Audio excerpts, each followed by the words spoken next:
So hi guys, thanks for joining us and welcome to this week's episode of Saint of the Week.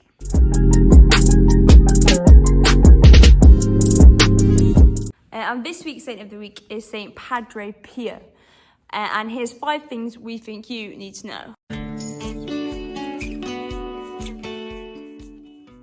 Fact number 1, Saint Padre Pio was born in Italy in 1887 and he was born into a rather poor family, but he knew from a very young age, from the age of 5, that he wanted to give his life to God, which led to him growing up, and by the age of 15 he was already training to become a priest.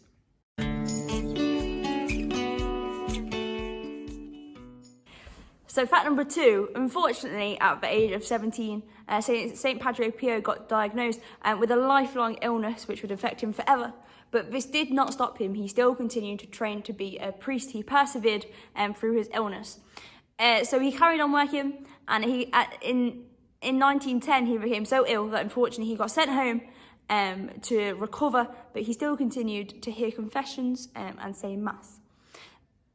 As time went on, we reached 1915, which is the start of World War I, and he was called up to do service, so he was called up to go and fight in the war. But due to his medical conditions, he couldn't fight on the front line. Instead, he stayed and was a medical assistant. Fact number 3, Saint Padre Pio was then discharged from his service in 1916 due to his health, and he got sent home where he continued to listen to confessions. And one day he was listening to a confession and he had an experience which is called the stigmata, which is where wounds appear on people's hands and feet because that is where Jesus was nailed, in his hands and in his feet.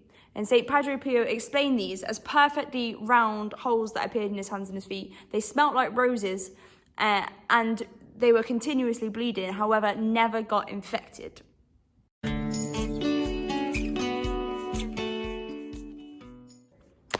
So, fact number 4, news of St. Padre Pio's stigmata continued to spread, and it became quite popular, and lots of people wanted to know whether it was real, whether it wasn't real, and why it had happened to him.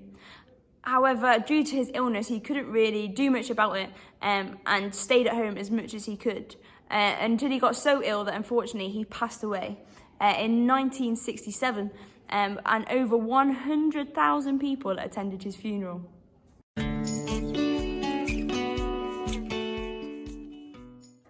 So, fact number 5, Saint Padre Pio was made a saint in 2002 by Saint Pope John Paul II, and we celebrate his feast day on the 23rd of September. But what can we learn from him and his journey? Well, he started his faith journey at a very, very young age, at the age of 5, but he became a priest at 15, so that's kind of your age, that's the age some of you might be. And his example, his commitment to his faith, is an example we can all follow. He set that great example of following his faith and following what he thought was right. And so should we. So how can we follow our faith and follow in the footsteps of Saint Padre Pio? So thanks for watching. I hope you enjoyed learning a bit more about Saint Padre Pio. Be sure to give us a thumbs up and subscribe, and we'll see you soon. Goodbye.